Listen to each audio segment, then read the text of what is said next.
I would name you the Hand of the King.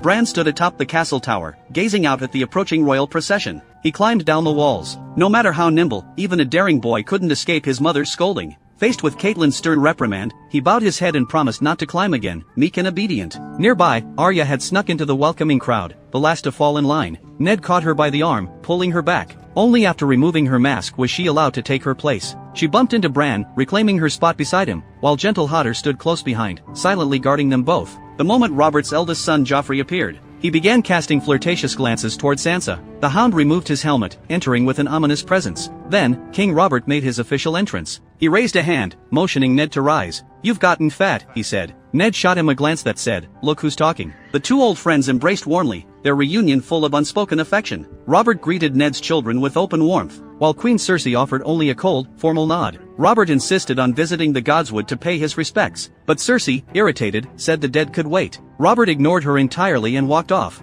leaving behind a moment of uncomfortable silence. Breaking it, Arya innocently asked where Tyrion the imp was. At her words, Cersei narrowed her eyes and ordered someone to fetch her good-for-nothing brother. Naturally, Tyrion was in a brothel. Though a dwarf, he thrived in such places, surrounded by wine and pleasure. Jaime arrived to remind him not to miss the feast, and brought along a fresh group of women for entertainment. Meanwhile, deep within the Godswood, Robert formally named Ned as the new Hand of the King. Ned hesitated, claiming he wasn't fit for the task, but Robert insisted. "You helped me win the Iron Throne, now you must help me hold it." He then hinted at a marriage alliance. "You have a daughter, I have a son." The two men reached the statue of Lyanna Stark. Robert gently touched the stone cheek and murmured, "Every night I kill her murderer." Ned tried to console him. "The Targaryens are gone." But Robert's reply was cold and resolute. "Not all of them." Across the narrow sea in Pentos, Daenerys Targaryen gazed westward toward Westeros. One of the last surviving heirs of her fallen house, her brother, Viserys, was already scheming, plotting how to reclaim the throne he believed was rightfully theirs.